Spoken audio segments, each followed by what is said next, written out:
হযরত ওমর রাদিয়াল্লাহু তাআলা আনহু একটু পরীক্ষা করতে চাইলেন রাখাল রে, দেখি একটু বেশি দিলে কাজ হয় কিনা।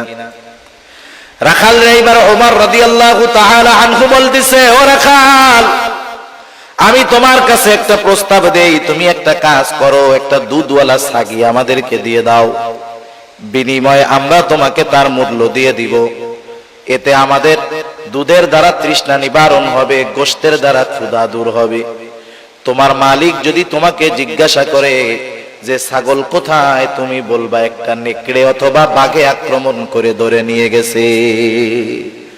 এটা স্বাভাবিক, মাঝে মধ্যেই ঘটে। রাখাল বললে মালিক বিশ্বাস করবে। হযরত ওমর রাদিয়াল্লাহু তাআলা আনহু যখন রাখালরে বললেন, রাখাল, তোমাকে আমি কিছু টাকা দিচ্ছি, সম্পদ দিচ্ছি, তুমি ছাগল একটা দিয়ে দাও, তোমার মালিক যদি জিজ্ঞাসা করে তুমি বলবা নেকড়ের পাল আক্রমণ করে একটা ছাগল নিয়ে গেছে, তোমার মালিক সেইটা বিশ্বাস করবে। রাখাল সাথে সাথে হতবাক হয়ে গেল। রাখাল বলতেছে, ইয়া হাদা ফাইনাল্লাহ, ইয়া হাদা ফাইনাল্লাহ। রাখাল বলতেছে, হে আগন্তুক, তুমি কি বলো? আল্লাহ কোথায়, আল্লাহ কোথায়, আল্লাহ কোথায়? তুমি কেমন কথা বলতেছো? তার মানে রাখাল বলতেছে, এ আগন্তুক মুসাফির, তুমি আমাকে কি কথা বলতেছো? হয়তো আমার মালিক আমার কথা বিশ্বাস করবে, মালিককে হয়তো আমি ফাঁকি দিতে পারবো, কিন্তু আমার আল্লাহকে তো ফাঁকি দেওয়া সম্ভব নয়। ইয়া আইয়ুহাল্লাযীনা আমানুত্তাকুল্লাহ হাক্কা তুকাতিহি ওয়া লা তামুতুন্না ইল্লা ওয়া আনতুম মুসলিমুন।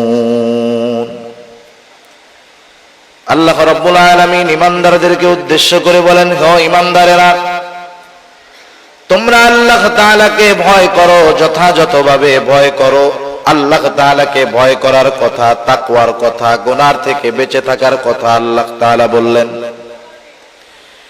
এখন যদি আমরা আল্লাহ তাআলাকে প্রশ্ন করি, আয় আল্লাহ, আপনি যে আমাদেরকে মুত্তাকি হতে বললেন, তাকওয়া অর্জন করতে বললেন, আমরা কিভাবে তাকওয়া অর্জন করব?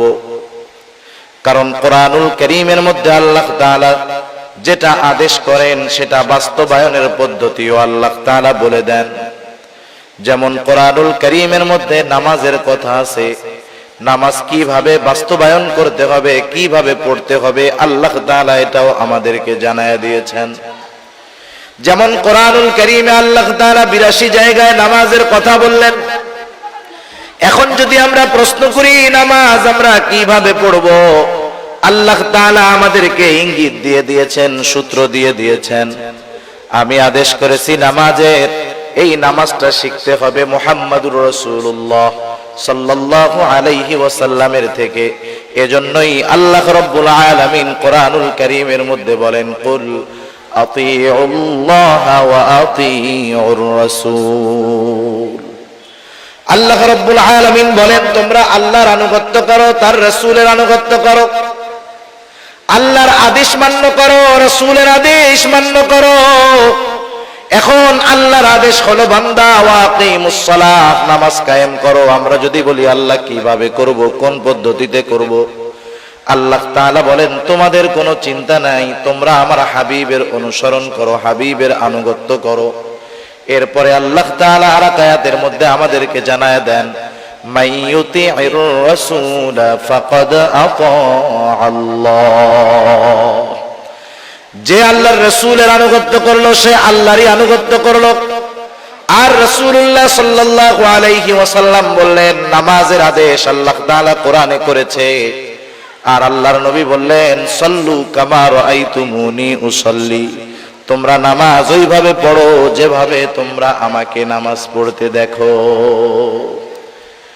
যত আদেশ আছে কোনো না কোনো ভাবে আল্লাহ তাআলা ওই আদেশ বাস্তবায়ন করার পদ্ধতি দেখায় দিয়েছেন। সুবহানাল্লাহ। মনে করেন আপনি একটা ছেলেকে বললেন যে তুমি আগামী দিন সকাল বেলায় চট্টগ্রাম যাবা, চট্টগ্রাম শহরে যাবা, হালি শহর যাবা, বাইজিদ গোস্তামি যাবা, কিন্তু ছেলেটা জীবনে আপনার ওই ব্রিজের ওই পারে যায় নাই।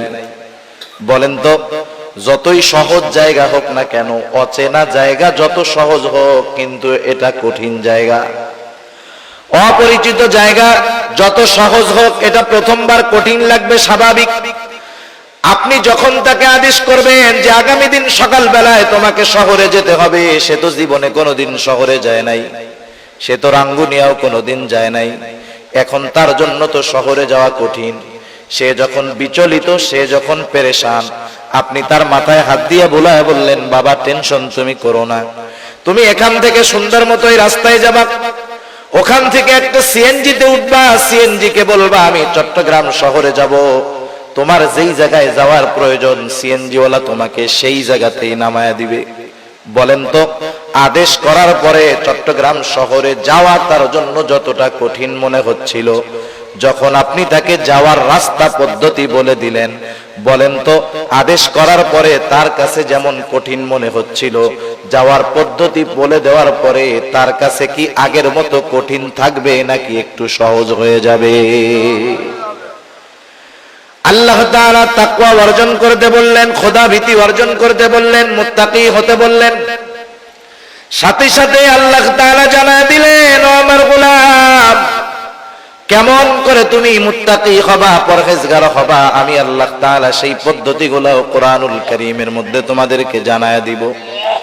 কোরআনুল কারীমের মধ্যে আল্লাহ তাআলা আমাদেরকে পদ্ধতি জানায়া দেন। আল্লাহ তাআলা বলেন, ইয়া আইয়ুহাল্লাযীনা আমানুত্তাকুল্লাহা ওয়া কুনু মা'আস সাদিকিন। আল্লাহ রাব্বুল আলামিন বলেন, হে ঈমানদারেরা, তোমরা আল্লাহ তাআলাকে ভয় করো। এরপরে আল্লাহ তাআলা বললেন, ওয়া কুনু মা'আস সাদিকিন, তোমরা সত্যবাদীদের সঙ্গে হয়ে যাও। এখানে কথাটা বোঝার দরকার আছে। অনেক সময় আমরা কথাগুলা বুঝি না, এই আয়াত দিয়ে ওয়াজ করি কিন্তু এই আয়াতের সারমর্মটা আমরা বুঝি না। আল্লাহ তাআলা বললেন, কুনু মা'আস সাদিকিন। সাদিকিন শব্দটা হলো বহুবচন, সাদিক শব্দটা হলো একবচন। তার মানে আল্লাহ তাআলা বললেন, তুমি অনেক অনেক সত্যবাদীদের সাথে মিলিত হও। কথা বুঝেন নাই? অনেক সত্যবাদীদের সাথে তুমি মিলিত হও। তার মানে আমার গোটা জীবনের প্রত্যেকটা পদক্ষেপে আমি যাদের সাথে মিশবো, যাদেরকে বন্ধু বানাবো, তারা প্রত্যেকেই সত্যবাদী হতে হবে। আল্লাহ তাআলা তো বহু গুণ আছে, সত্যবাদিতার গুণের কথা কেন আল্লাহ তাআলা উল্লেখ করলেন? আল্লাহ তাআলা তো বলতে পারতেন নামাজীদের সঙ্গে হয়ে যাও, আল্লাহ তাআলা তো বলতে পারতেন যারা দান সাদকা করে তাদের সঙ্গে হয়ে যাও, আল্লাহ তাআলা তো বলতে পারতেন যারা বেশি বেশি মানুষের সাথে ভালো কথা বলে তাদের সঙ্গে হয়ে যাও। কিন্তু আল্লাহ তাআলা সাদিক সত্যবাদিতার গুণের কথাটা কেন উল্লেখ করলেন? মুফাসসিরিনে কেরাম বলেন, সত্যবাদিতা হলো এমন একটা গুণ যেই লোকটা সত্যবাদিতার পরিপূর্ণ গুণ অর্জন করতে পারে, বাকি প্রত্যেকটা গুণ তার মধ্যে অন্তর্ভুক্ত হয়ে যায়। পরিপূর্ণ সত্যবাদিতার গুণ যে অর্জন করতে পারছে, তার মধ্যে বাকি গুণগুলা এমনিতেই চলে আসে। সুবহানাল্লাহ। কারণ সত্যবাদিতা হলো কল্যাণের বিষয়। রাসূলুল্লাহ সাল্লাল্লাহু আলাইহি ওয়াসাল্লাম সত্যবাদিতার গুণের ব্যাপারে বলেন, ইন্নাস সিদকা ইয়াহদি ইলাল বির ওয়া ইন্নাল বিররা ইয়াহদি ইলাল জান্নাহ। সত্যবাদিতা মানুষকে কল্যাণের দিকে নিয়ে যায়, আর কল্যাণ মানুষকে জান্নাতের দিকে নিয়ে যায়। সেজন্য মানুষ যখন কোন সত্যবাদী মানুষের সঙ্গী হয়, এই সত্যবাদী তাকে কল্যাণের দিকে নেয়, আর কল্যাণ জান্নাতের দিকে নিয়ে যায়। সুবহানাল্লাহ। সেজন্য সত্যবাদী তথা ভালো মানুষকে আল্লাহ তাআলা বন্ধু বানাতে বলছেন, ভালো মানুষের সঙ্গী হতে বলেছেন। আমার জীবনের যতগুলা ধাপ আছে, সেই ধাপটা হতে পারে শিক্ষা জীবন, সেই ধাপটা হতে পারে আমার সামাজিক জীবন, সেই ধাপটা হতে পারে আমার ব্যবসা জীবন, কর্মক্ষেত্রের জীবন। প্রত্যেকটা জায়গায় আমি যখন যাব, আমি খুঁজে খুঁজে সত্যবাদী ভালো মানুষগুলাকে আমি বন্ধু হিসাবে গ্রহণ করব। যেই ছাত্রটা চায় যে আমি মুত্তাকি হব, পরহেজগার হব, স্কুলের ছাত্র হোক, কলেজের ছাত্র হোক, আর মাদ্রাসার ছাত্র হোক, স্কুল কলেজে যাওয়ার পরে সে সর্বপ্রথম খুঁজতে থাকবে কোন ছেলেগুলা নামাজি, কোন ছেলেগুলা ভদ্র, কোন ছেলেগুলা ইফটিজিং করে না, কোন ছেলেগুলা দ্বীনের সাথে মিলে চলে, এই রকম ছেলেদেরকে খুঁজে যখন একটা ছেলে বন্ধু বানাবে, ওই ছেলেটার স্কুল লাইফ বলেন, কলেজ লাইফ বলেন, ওইটা তার খারাপ হবে না, সে ইফটিজার হবে না, সে দুশ্চরিত্র সম্পন্ন কেউ হবে না। ভালো বন্ধুদের সংস্পর্শে থাকার কারণে সে সকল প্রকার পাপাচার এবং অনাচার থেকে বেঁচে থাকতে পারবে। যে ব্যক্তি ব্যবসা করে, ব্যবসা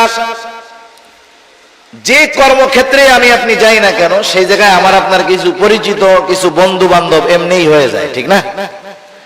যারা বাজারে ব্যবসা করে অথবা যে কোনো লাইনে ব্যবসা করে, ব্যবসার খাতিরে কিছু মানুষের সাথে তার পরিচয় হয়, তার প্রচেষ্টা থাকবে আমি আমার সম্পর্কগুলা এমন ব্যবসায়ীদের সাথে রাখবো যেই ব্যবসায়ীরা হলো সত্যবাদী। কারণ সত্যবাদী ব্যবসায়ীর দাম আল্লাহ তাআলার কাছে অনেক বেশি। রাসূলুল্লাহ সাল্লাল্লাহু আলাইহি ওয়াসাল্লাম বলেন, আত-তাজিরুস সুদুকুল আমিন মা'আন নাবিয়্যিন সিদ্দীকিনা ওয়াশ-শুহাদা'i ওয়াস-সালিহিন।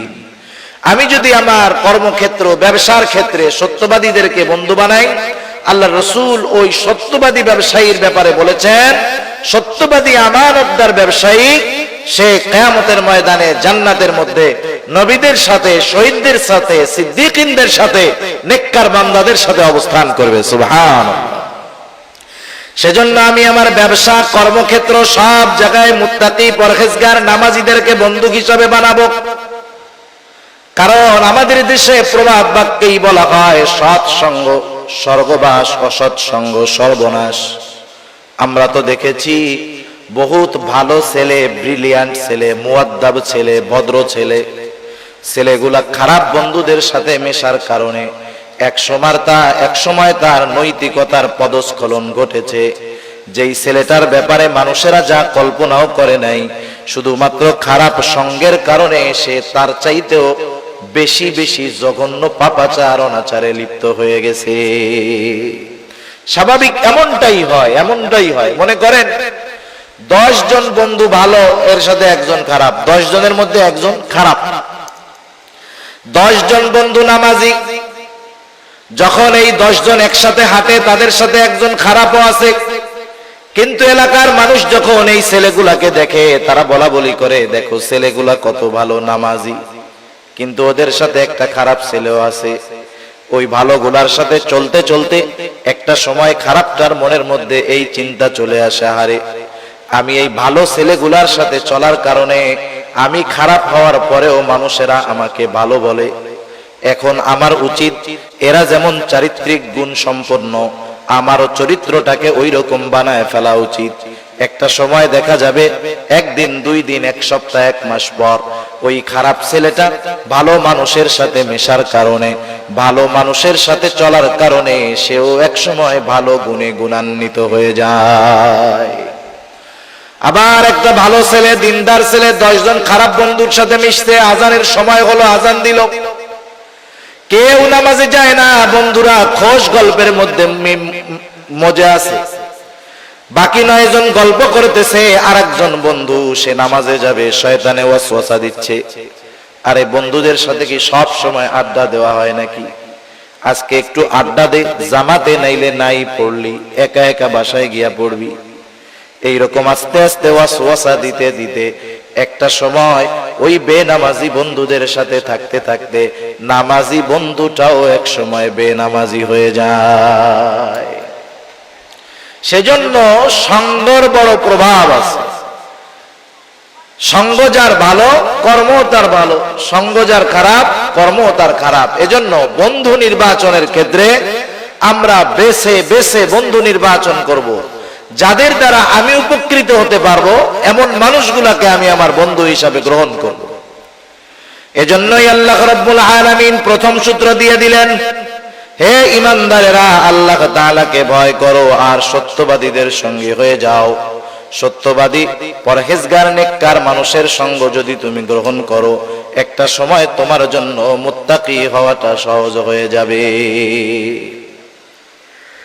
দ্বিতীয় সূত্র হলো, সর্ব অবস্থায় আল্লাহ তাআলার ভয় অন্তরের মধ্যে রাখা।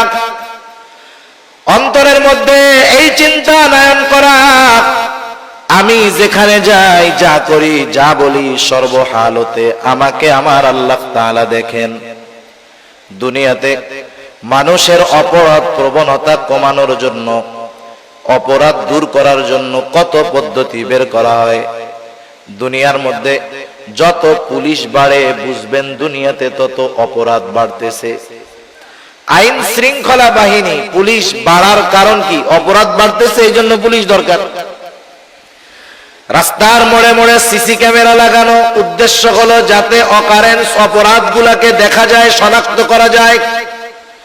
দিন দিন সিসি ক্যামেরার ব্যবহার বাড়তেছে, তার মানে অপরাধ প্রবণতা আমাদের মধ্যে, সমাজের মধ্যে বাড়তেছে।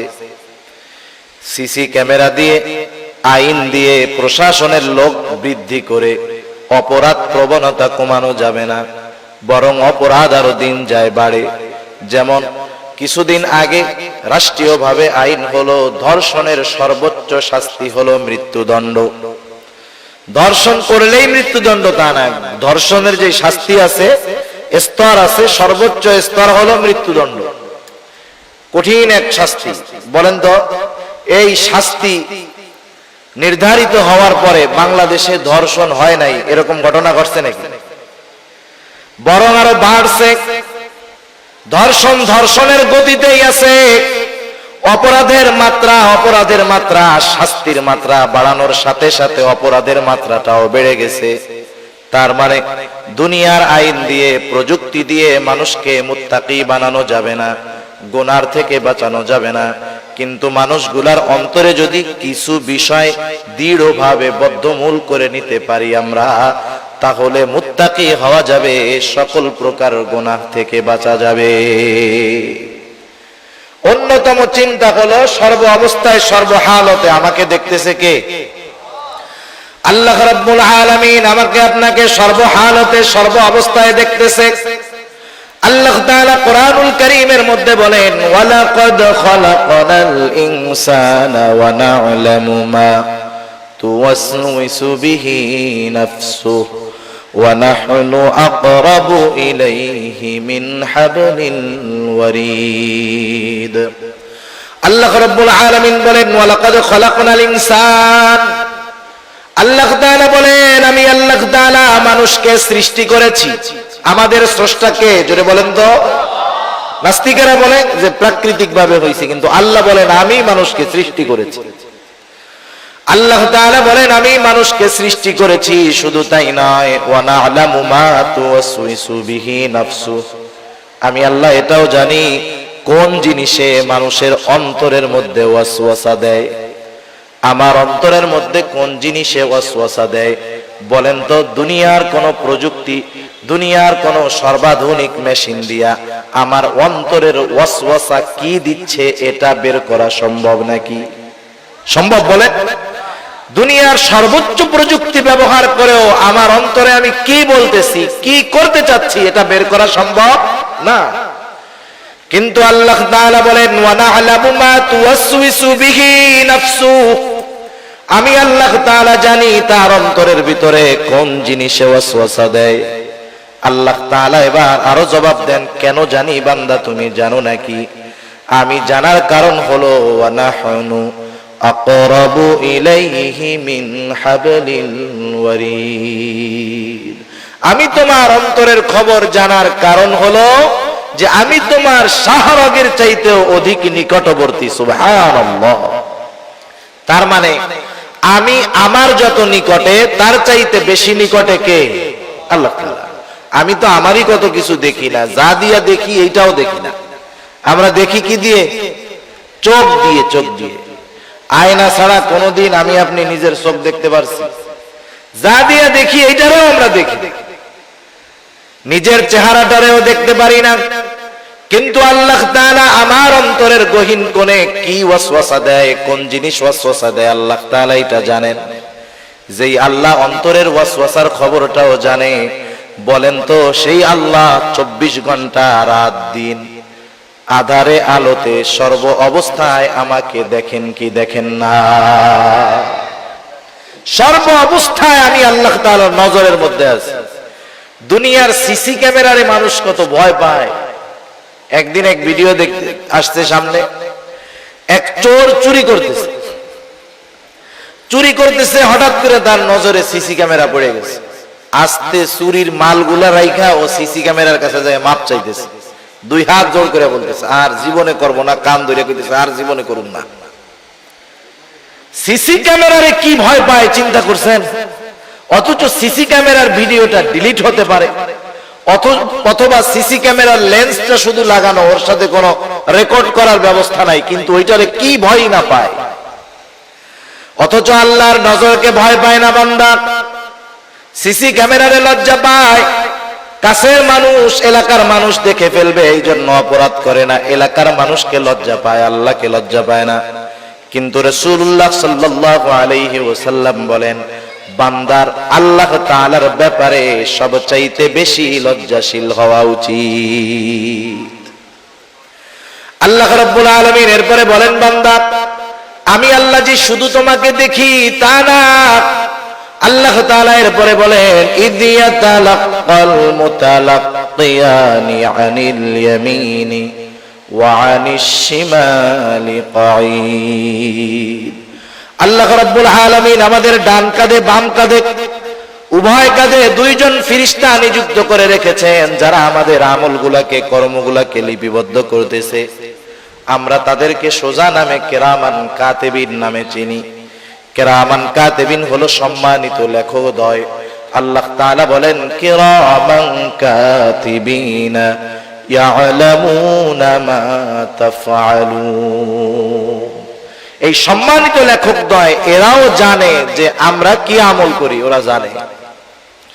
আরো একজন ফেরেশতা আছে, আল্লাহ তাআলা বলেন, মা ইয়ালফিযু মিন কাওলিন ইল্লা লাদাইহি রাকীবুন আতীদ। প্রত্যেকটা মানুষের সাথে একজন সদা তৎপর ফেরেশতা আছে, যে সব সময় রেডি থাকে, কোন সময় সে অমনোযোগী হয় না। সে কি করে? আমার আপনার কথাগুলাকে সে রেকর্ড করে। আল্লাহ তাআলা দেখতেছে, দুইজন ফেরেশতা আমার কর্মগুলা লিপিবদ্ধ করার জন্য আছে, আরেকজন তৎপর ফেরেশতা আমার কথাগুলা রেকর্ড করার জন্য আছে। বলেন তো, দুনিয়ার মধ্যে যদি আমার কাছে এমন কোন ইনফরমেশন আসে যে হুজুর আপনার পেছনে কিন্তু দুইজন গোয়েন্দা লাগায়া দেওয়া আছে, আপনার সাথে এমন মেশিন সেট করে দেওয়া আছে, আপনার প্রতিটা কথা কিন্তু রেকর্ড হয়ে যায়, এই রকম খবর যদি আমার কাছে কেউ দেয়, অথবা আপনাদের ব্যাপারে কেউ যদি এই খবরটা দেয় যে দুইজন গোয়েন্দা কিন্তু আপনার পেছনে লাগায় দেওয়া আছে, আপনার সাথে এমন মেশিন সেট করা আছে, আপনার প্রতিটা কথা রেকর্ড হবে, আমরা জানতে পারবো। বলেন তো, আমার আপনার চলাফেরা, আমার আপনার কথাবার্তার মধ্যে সব কিছুর মধ্যে একটা নিয়ন্ত্রণ আসবে কি আসবে না? দুনিয়ার মানুষের কথা, গোয়েন্দার তদারকিকে আমরা ভয় পাই, কিন্তু আল্লাহ তাআলা এমন দুইজন ফেরেশতা আরেকজন ফেরেশতা রেকর্ডের জন্য রেখে দিলেন, কোরআনে জানায়া দিলেন, এদের ব্যাপারে আমরা গাফেল, এদের ব্যাপারে আমরা চিন্তা করি না। আমি যদি চিন্তা করি গুনাহ করতেছি, দুই ফেরেশতা রেডি, একবারে কলম নিয়ে রেডি হয়ে গেছে, যে এই যে গুনাহ করবে লেখা হবে, নেকের কাজ করবে লেখা হবে, খারাপ কাজ করবে, খারাপ কথা বলবে, রেকর্ড হয়ে যাবে। এই ফেরেশতাগুলো এমন ফেরেশতা, এরা কখনো মানুষের কাছ থেকে আলাদা হয় না, বালেগ হওয়ার পরে আসে, মরা পর্যন্ত থাকে। রহমতের ফেরেশতা মানুষের ঘরে প্রবেশ করে না যদি কুকুর বিড়াল প্রাণীর ছবি থাকে, কুকুর থাকে। কিছু ফেরেশতা আছে কোনো বাধা মানে না, কেউ যদি চিন্তা করে যে এই ঘরের মধ্যে কুকুর বিড়াল থাকে, সেই জায়গা তো ফেরেশতা আসে না। সব ফেরেশতা না, রহমতের ফেরেশতা আসে না। কেউ যদি এই চিন্তা করে ফেরেশতা আসে না, এক কাজ করি, সাথে সব সময় একটা কুত্তার বাচ্চা রাইখা দিব, যাতে আজরাইল না আসতে পারে। কাজ হবে? আজরাইল টাইম মতো চলে আসে। এই যে তিনজন ফেরেশতা, যখন কেউ জিনা করে, গুনাহ করে, পাপ করে, যা করে করুক, সর্ব অবস্থায় সুবহানাল্লাহ। আবার দেখেন কোরআনুল কারীমের মধ্যে আল্লাহ তাআলা বললেন, কিয়ামতের ময়দানে আমি গুনাহ যে হাত দিয়ে করি, পা দিয়ে করি, চোখ দিয়ে করি, কান দিয়ে করি, জবান দিয়ে করি, এরাও আমার বিপক্ষে সাক্ষী হয়ে দাঁড়াবে। আল্লাহ তাআলা কোরআনুল কারীমের মধ্যে বলেন, আল ইয়াউমা নাখতিমু আলা আফওয়াহিহিম ওয়া তুকাল্লিমুনা আইদিহিম ওয়া তাশহাদু আরজুলুহুম বিমা কানু ইয়াকসিবুন। আল্লাহ রাব্বুল আলামিন বলেন, আজকের এই দিন অর্থাৎ কিয়ামতের দিন, নাখতিমু আলা আফওয়াহিহিম, আমি তাদের মুখের উপরে মোহর মেরে দিব, বাক শক্তি রুদ্ধ হয়ে যাবে, কথা বলতে পারবে না। আল্লাহ তাআলা বলেন, ওয়া তুকাল্লিমুনা আইদিহিম, আমার সাথে কথা বলবে তাদের হাত, ওয়া তাশহাদু আরজুলুহুম বিমা কানু ইয়াকসিবুন, সাক্ষী দিবে তাদের পা, তারা হাত পা দ্বারা দুনিয়াতে কি উপার্জন করেছে। গুনাহ করার জন্য হাতের দরকার আছে, পায়েরও দরকার আছে। গুনাহ করার জন্য যাবে, পা লাগবে না, হাত দিয়ে গুনাহ করবে। এই সবগুলো আমার বিরুদ্ধে আছে, সাক্ষী হিসাবে আমার বিপক্ষে দাঁড়ায় যাবে। আল্লাহ তাআলা আর এক জায়গায় বলেন, শাহিদা আলাইহিম সামউহুম ওয়া আবসারুহুম ওয়া জুলুদুহুম বিমা কানু ইয়াকসিবুন। আল্লাহ তাআলা বলেন, সাক্ষী দিবে তাদের চোখ, সাক্ষী দিবে তাদের কান, সাক্ষী দিবে তাদের চামড়া। দুনিয়ার মধ্যে হাতও কথা বলে না, পাও কথা বলে না, হাত পা কোনো অপরাধ করলে বাধা দেয় না, চোখ কান কোনো অন্যায় করলে, গুনার কাজ করলে বাধা দেয় না। গভীর রাত, সারা রাত মোবাইলের মধ্যে গুনার জিনিস দেখলে চোখ বাধা দেয় না, কানের মধ্যে ইয়ারফোন লাগায় গান শুনলে কান বাধা দেয় না, বেগানা নারীর সাথে কথা বললে কান তো বাধা দেয় না, যেই জিহ্বা ব্যবহার করে কথা বলি জিহ্বাও তো কোনো সময় বাধা দেয় না। কিন্তু কিয়ামতের ময়দানে এরা যখন আমার আপনার বিপক্ষে সাক্ষী হিসাবে আল্লাহ তাআলার কাছে সাক্ষ্য দিবে, কথা বলবে, সেই মানুষেরা হতবাক হয়ে যাবে যে হায়রে, এই কান, এই চোখ, এই জিহ্বা, এই হাত, এই পা, এদেরকেই তো তৃপ্তি দেওয়ার জন্য দুনিয়ার মধ্যে গুনাহ করলাম, এরা আজকে আমার বিরুদ্ধে সাক্ষী দেয়।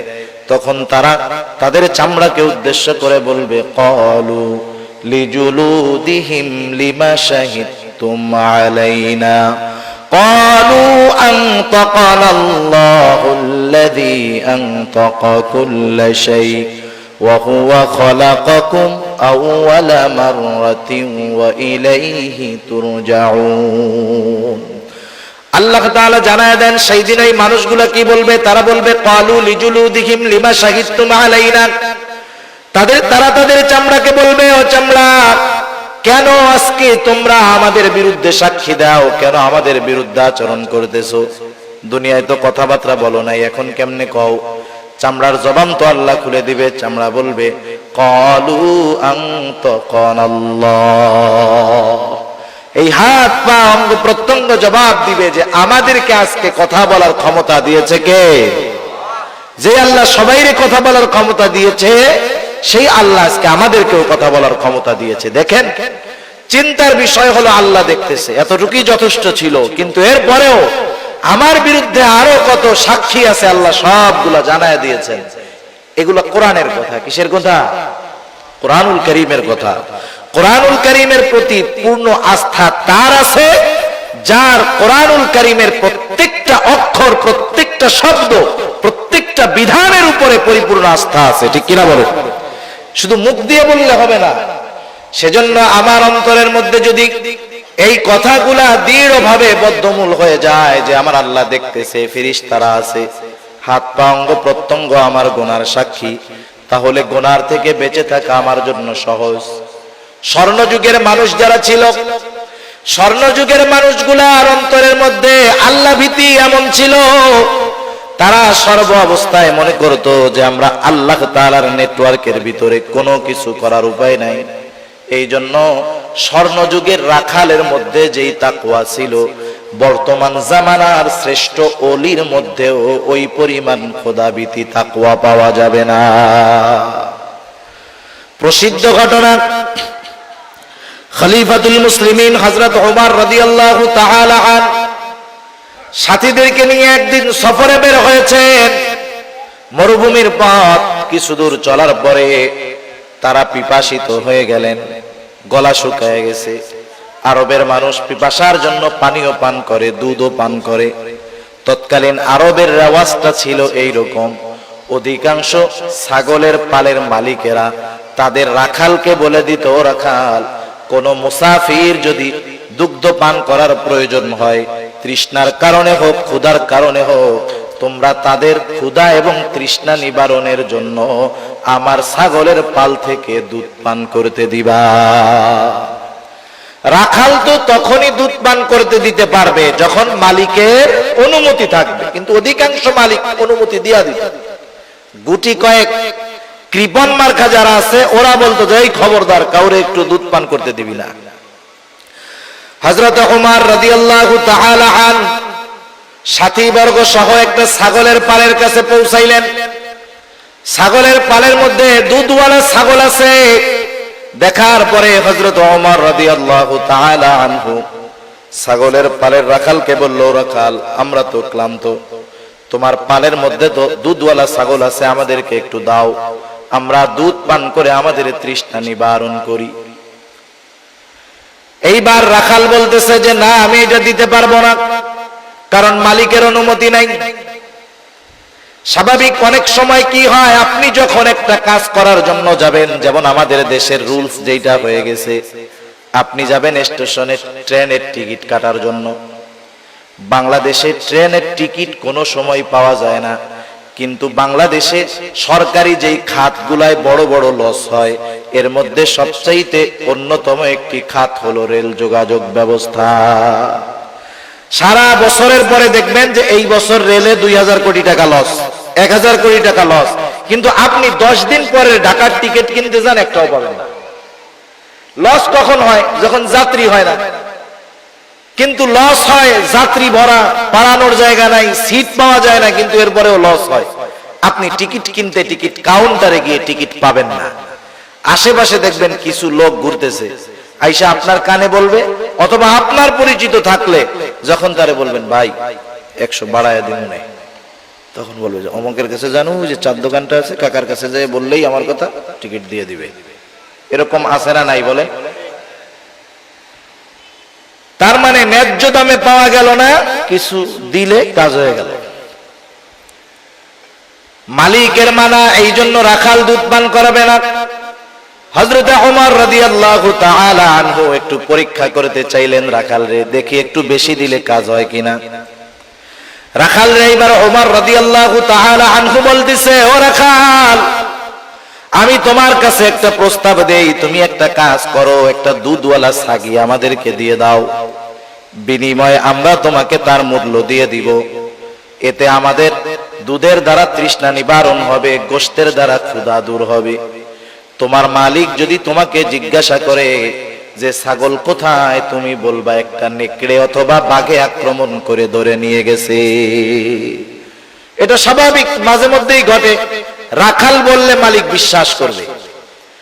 হযরত ওমর রাদিয়াল্লাহু তাআলা আনহু যখন রাখালকে বললেন, রাখাল, তোমাকে আমি কিছু টাকা দিচ্ছি, সম্পদ দিচ্ছি, তুমি ছাগল একটা দিয়ে দাও, তোমার মালিক যদি জিজ্ঞাসা করে তুমি বলবা নেকড়ের পাল আক্রমণ করে একটা ছাগল নিয়ে গেছে, তোমার মালিক সেইটা বিশ্বাস করবে। রাখাল সাথে সাথে হতবাক হয়ে গেল। রাখাল বলতেছে, ইয়া হাদা ফাইনাল্লাহ, ইয়া হাদা ফাইনাল্লাহ। রাখাল বলতেছে, হে আগন্তুক, তুমি কি বলো? আল্লাহ কোথায়? আল্লাহ কোথায়? আল্লাহ কোথায়? তুমি কেমন কথা বলতেছো? তার মানে রাখাল বলতেছে, এ আগন্তুক মুসাফির, তুমি আমাকে কি কথা বলতেছো? হয়তো আমার মালিক আমার কথা বিশ্বাস করবে, মালিককে হয়তো আমি ফাঁকি দিতে পারবো, কিন্তু আমার আল্লাহকে তো ফাঁকি দেওয়া সম্ভব নয়। রাখাল চলে গেল। রাখাল তো চিনে না লোকটাকে। রাখাল চলে গেল। হযরত ওমর রাদিয়াল্লাহু তাআলা আনহু বলতেছে, যতদিন দুনিয়ার মধ্যে এই রাখালের মতো মানুষ থাকবে, ততদিন মুসলিম জাতিকে কোনো প্রকার অকল্যাণ গ্রাস করতে পারবে না। আজকে আমি আমার নিজের কথাটাই চিন্তা করি, আপনি আমি আমাদের নিজেদের কথা চিন্তা করি যে আমাদের তাকওয়ার অবস্থা কি, লাস্ট পর্যায়টাও নাই, ঠিক কিনা বলেন? স্বর্ণযুগের নারীরা কেমন ছিল? স্বর্ণযুগের যুবতী নারীরা কেমন ছিল? হযরত ওমর রাদিয়াল্লাহু তাআলা আনহু রাতের বেলায় বের হইতেন মানুষের খোঁজ খবর জানার জন্য। একদিন একেবারে শহরের শেষ প্রান্তে হযরত ওমর রাদিয়াল্লাহু তাআলা আনহু চলে গেলেন। রাতের শেষ প্রহর, সুবহে সাদিকের পূর্ব মুহূর্তে তিনি দেখতেছেন একটা ঘরের মধ্যে মিটমিট করে আলো জ্বলতেছে। একটু অবাক হলেন, সকলে ঘুম, নিস্তব্ধ নীরবতা, কিন্তু ওই ঘরটার মধ্যে কেন আলো জ্বলে? আস্তে আস্তে ওই ঘরের দিকে তিনি অগ্রসর হয়ে গেলেন। কান পেতে আছেন, ভেতরে থেকে দুইজনের গলার আওয়াজ পাওয়া যায়, দুইজন নারী। একটা বিষয় মনে রাখতে হবে, শাসক প্রজার অবস্থা জানার জন্য নিজে অথবা শাসকের দায়িত্বপ্রাপ্ত কেউ যদি বাস্তব অবস্থা জানার জন্য কারো ঘরের দেয়ালে কান পাতে, সেটার বৈধতা আছে। কিন্তু আমার আপনার নাই। আমার আপনার আছে? আমার আপনার নাই। কোন মহিলার অপর মহিলার গোপন কথা এরকম কান লাগায় শোনার অধিকার নাই। আল্লাহ তাআলা মানা করছেন, ওলা তাজাসসু, তোমরা গুপ্তচর বৃত্তি করবা না। কিন্তু রাষ্ট্রপ্রধান অথবা রাষ্ট্রপ্রধান যদি কাউকে দায়িত্ব দেয় কোনো কারণে, সে গুপ্তচর বৃত্তি করবে, এটা করার দরকার। হযরত ওমর রাদিয়াল্লাহু তাআলা আনহু কান লাগায় শুনতেছেন দুইজন মহিলার গলার আওয়াজ। বোঝা গেল একজন মা, একজন মেয়ে। মা ঘুম থেকে উঠে মেয়েকে ডাকতেছে, বলতেছে, ওহে কন্যা, দ্রুত উঠে যাও, ছাগলের দুধটা দহন করো, সকাল বেলায় বিক্রয় করে দেওয়া হবে। এখন তো ছাগলেও দুধ কম দিচ্ছে, আমরাও অভাবে আছি। দুধটা দহন করার পরে তুমি দুধের সাথে একটু পানি মিশায়া দিও, তাতে বেড়ে যাবে। মেয়েটা বলতেছে, মা আপনি কি বলেন? খলিফা দুধের সাথে পানি মেশাতে মানা করছে। মা বলতেছে, মেয়ে তুমি কি বোকা নাকি? কোথায় খলিফা আর কোথায় আমরা? খলিফা হয়তো তার প্রাসাদের মধ্যে আরামে ঘুমাইতেছে, কে দুধে পানি মিশাইলো আর না মিশাইলো এটা কি খলিফার দেখার টাইম আছে নাকি? মেয়েটা বলে, মা খলিফা ওমর হয়তো জানবে না, দেখবে না, কিন্তু আল্লাহ রাব্বুল আলামিনকে ফাঁকি দেওয়া যাবে না। হযরত ওমর রাদিয়াল্লাহু তাআলা আনহু চলে গেলেন। পরের দিন সকাল বেলায় মা মেয়েরে ডাকাইছে। ঘটনার রাত সকাল বেলায় যখন খলিফাতুল মুসলিমিন তার ওই মা মেয়েকে ডাকালো, দুজনের কলিজা শুকায় গেছে। নিশ্চয়ই আমাদের রাতের কথোপকথনের ব্যাপারে খলিফা জেনে গেছে। খলিফা জেনে গেছে, আজকে আর নিস্তার নাই। তারা চিন্তিত এবং ভীত। কিন্তু হযরত ওমর অর্ধ জাহানের বাদশাহ, এই মেয়েটার পরহেজগারিতা তার এত পছন্দনীয় হয়েছে, একজন দুধওয়ালির মেয়ের তাকওয়াকে প্রাধান্য দিয়ে নিজের ঘরের পুত্রবধূ হিসাবে তাকে গ্রহণ করেছে। কারণ রাসূলুল্লাহ সাল্লাল্লাহু আলাইহি ওয়াসাল্লাম তো বলছে যে চারটা জিনিস দেখে মানুষ বিবাহ করে, সম্পদ দেখে, সৌন্দর্য দেখে, বংশ দেখে, দিন দেখে। নবী বলেন, ফাযফার বিদাতিদ দ্বীন, দিনকে প্রাধান্য দেওয়ার কথা বলা হয়েছে। হযরত ওমর রাদিয়াল্লাহু তাআলা আনহু এই মেয়ের মধ্যে পরিপূর্ণ তাকওয়া পেয়েছেন, দ্বীন পেয়েছেন। এজন্য একজন দুধওয়ালির মেয়ে হওয়া সত্ত্বেও অর্ধ জাহানের বাদশা তার ছেলের সাথে ওই মেয়ের বিবাহ দিতে কোনো প্রকার কোণঠাবোধ করেন নাই। তাদের কাছে একজন তাকওয়া সম্পন্ন মানুষ কত দামি। আর এই মেয়ের ঔরস থেকেই এক সময় দুনিয়ার মধ্যে পঞ্চম খলিফা ওমর ইবনে আব্দুল আজিজ রাহমাতুল্লাহি আলাইহির মতো জগৎ বিখ্যাত সাধকের জন্ম আল্লাহ তাআলা দুনিয়াতে দিয়েছেন। সেজন্য আমি আপনি যদি এই চিন্তা অন্তরের মধ্যে রাখি, আমার আল্লাহ আমাকে সর্ব অবস্থায় দেখতেছে, বলেন তো এই চিন্তা যদি আমার মধ্যে থাকে, তাহলে আমার রাতের চরিত্র, মানুষের লোকচক্ষুর অন্তরালের চরিত্র আর মানুষের মধ্যের চরিত্র সেম হয়ে যাবে। রাতেও চরিত্র যেমন, দিনের বেলাতেও তার চরিত্রটা তেমন হয়ে যাবে। শুধু এতটুকু চিন্তা আমার আপনার জীবনের গতিপথ বদলিয়ে মুত্তাকি আমাকে আপনাকে বানাতে পারে। তৃতীয় বিষয়, তৃতীয় পদ্ধতি, আমি আমার জীবনের হিসাব নিকাশ গ্রহণ করব। যেই মুমিন তার জীবনের হিসাব নিকাশ গ্রহণ করে, সেই মুমিন মুত্তাকি সফল মুমিন হতে পারে। কারণ বাজারের মধ্যে যেই ব্যবসায়ী তার ব্যবসার হিসাব যথাযথভাবে রক্ষণাবেক্ষণ করে, সে হতে পারে সফল ব্যবসায়ী। দেখবেন কিছু ব্যবসায়ী আছে বাজারের মধ্যে, রাত 10টায় দোকান বন্ধ হয়, বাজার বন্ধ হয়, সে 9টার সময় শাটার নামায়া দেয়। 1 ঘন্টা ব্যাপী সে হিসাব করে আজকে দিনে আমার কত টাকা বিক্রয় হলো, কত টাকা বাকি গেল। এই দুইটার উপরে নির্ভর করে আজকের লাভের হিসাবটা তার মধ্যে চলে আসে যে আজকে আমার 1 লক্ষ টাকা বিক্রি হলো, আজকে আমার 3000 5000 টাকা লাভ হলো। আগামী দিন এই লাভের উপরে নির্ভর করে আমাকে ব্যয় করতে হবে।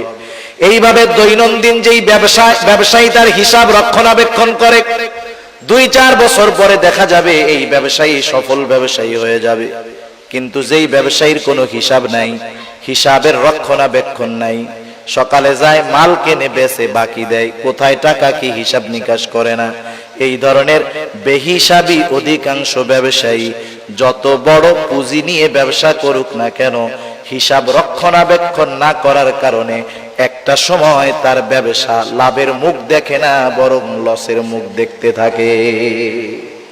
যারা আদর্শ ব্যবসায়ী দেখবেন এরা হিসাব করে, 1 টাকা 2 টাকার হিসাবও তারা ছাড় দেয় না। আমরা তো অনেক সময় মনে করি ওরে বাবা এত বড় ব্যবসায়ী 2 টাকাও লেখা রাখছে, না না, এটা তার একটা রুলস, তার এই নিয়ম নীতি তাকে সফল ব্যবসায়ী হওয়ার পথে অগ্রসর করেছে।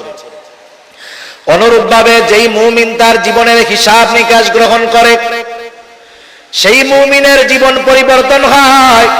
এই জন্য বুজুর্গানে দিন বলেন, প্রত্যেকটা মুমিন রাতে ঘুমানোর পূর্বে যখন বিছানায় শুবে, তখন তার সারা দিনের আমলের হিসাব নিকাশ করবে।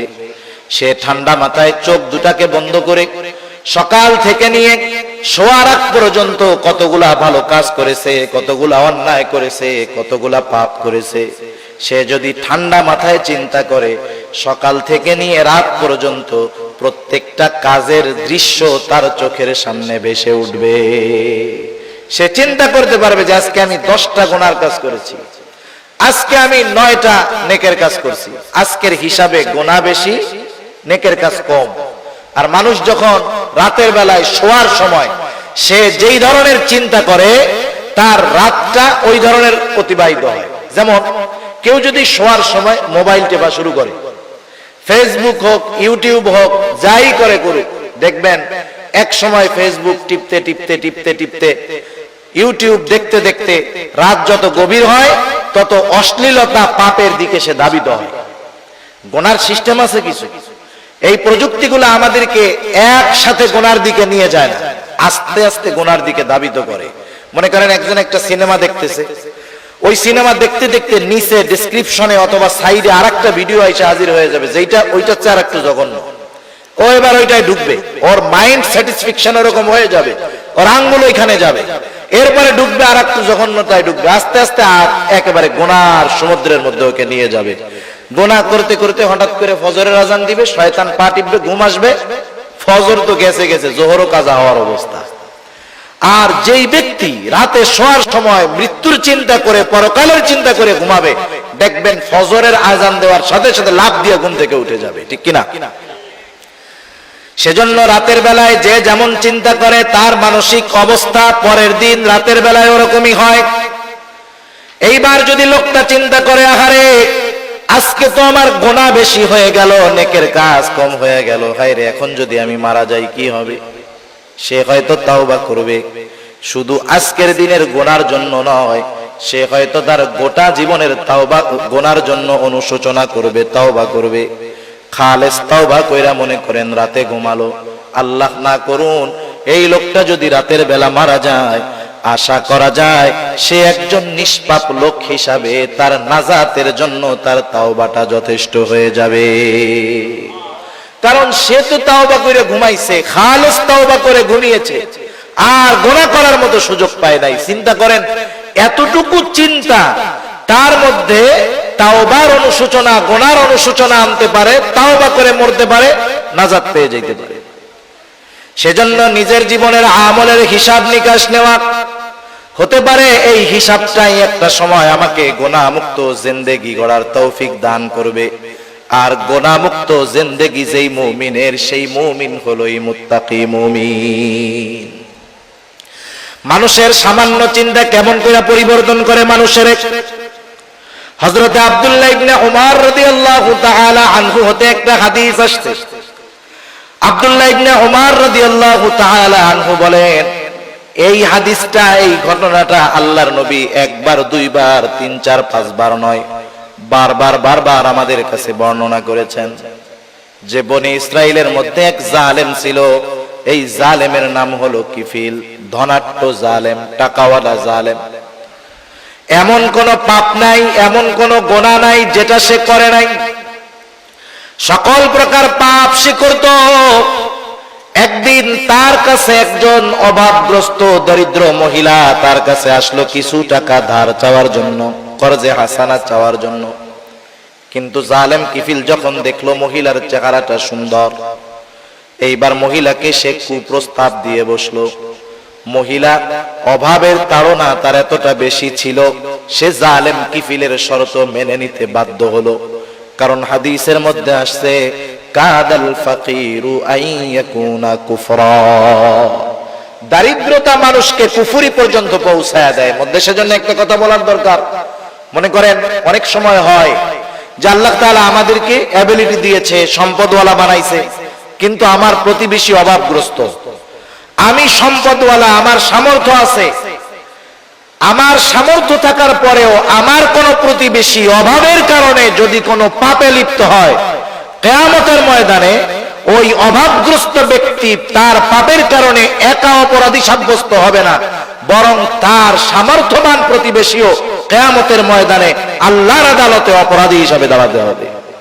সেজন্য আমাদের প্রতিবেশী যারা আছে খেয়াল রাখবো যে তারা অভাবের কারণে যেন কখনো কোনো প্রকার পাপের মধ্যে লিপ্ত না হয়ে যায়। কারণ আমার সামর্থ্য আছে, ও পাপে লিপ্ত হবে, ওর পাপের কারণে আমার আল্লাহর কাছে ধরা খাইতে হবে। এইবার মহিলা টাকাটা নিয়ে চলে গেল। নির্ধারিত দিনক্ষণে জালেম কিফিল উপস্থিত হয়ে গেছে। কিফিল গিয়ে বলতেছে, ও মহিলা, তুমি যেই প্রতিশ্রুতি দিয়েছিলে তুমি তোমার প্রতিশ্রুতি পূরণ করো। এইবার মহিলা কান্না শুরু করে দিল। কিফিল বলতেছে, এখন কেন কান্না করো? আমি কি তোমাকে কোনো কিছু জোর করেছি নাকি? এই শর্তে রাজি হয়েই তো তুমি আমার কাছ থেকে টাকা এনেছো। মহিলা চোখের পানি ছেড়ে দিয়ে বলে, ও কিফিল, আমি অভাবের তাড়নায় প্রয়োজনের কাছে ধরা পড়ে গেছি, এই জন্য তোমার কথার স্বীকৃতি দিয়েছিলাম রে কিফিল। কিন্তু আমি তো জীবনে কোনোদিন এরকম অপরাধ করি নাই, জেনা করি নাই। আমার তো ভয় হয় কিফিল, তোমার সাথে জেনা করার পরে আমি যদি মারা যাই, আমি আল্লাহ তাআলার কাছে একজন জেনাকার হিসাবে উপস্থিত হব।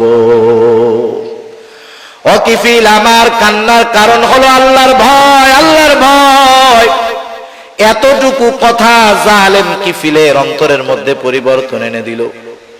জালেম কিফিল বলতেছে, আমি তো কোনো অপরাধ নাই যেটা বাদ দেই নাই। মহিলা 60 দিরহাম তার কাছ থেকে ধার নিয়েছে।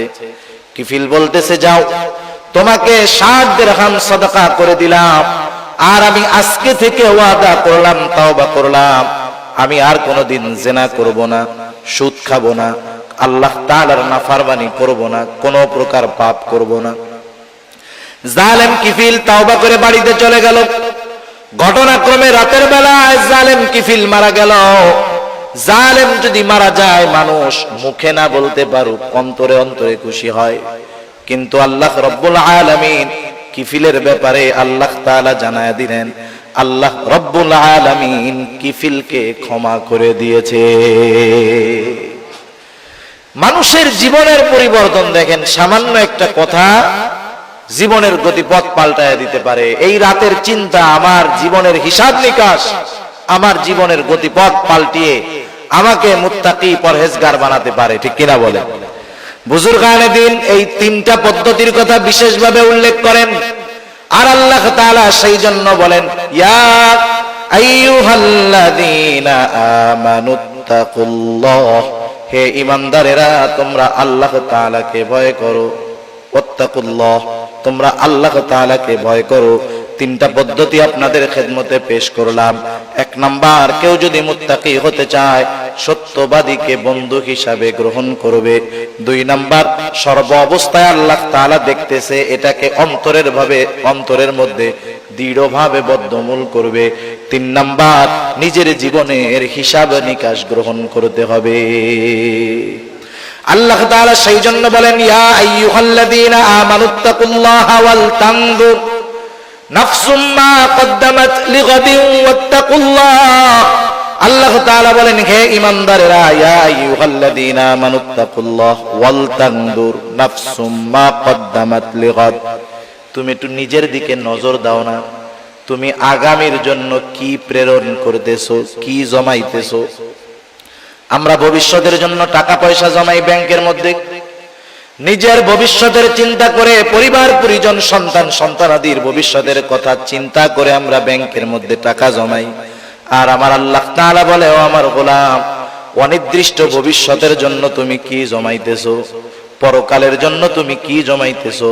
কারণ আমি আপনি যখন চোখ দুইটা বন্ধ করব, দুনিয়ার মধ্যে যা উপার্জন করেছি একটা টাকার মালিকানাও আমার থাকবে না। হাদিসের মধ্যে আসছে, আমার কি, আমার তো কিছুই না, যেটা খাই যেটা পয়লা নষ্ট করি এটা হলো আমার। যখন মানুষ মারা যায় তার সাথে তিনটা জিনিস যায়, একটা জিনিস থাকে, দুইটা চলে আসে। তার সন্তান সন্তানাদি যায়, তার কিছু মাল আসবাব যায়, আর তার আমল যায়। সন্তান সন্তানাদি পরিবার পরিজন চলে আসে, তার কিছু মাল আসবাব কবর দেওয়ার জন্য নেওয়া হয়, চাদর টাদর এইসব, ওইটাও নিয়ে আসে।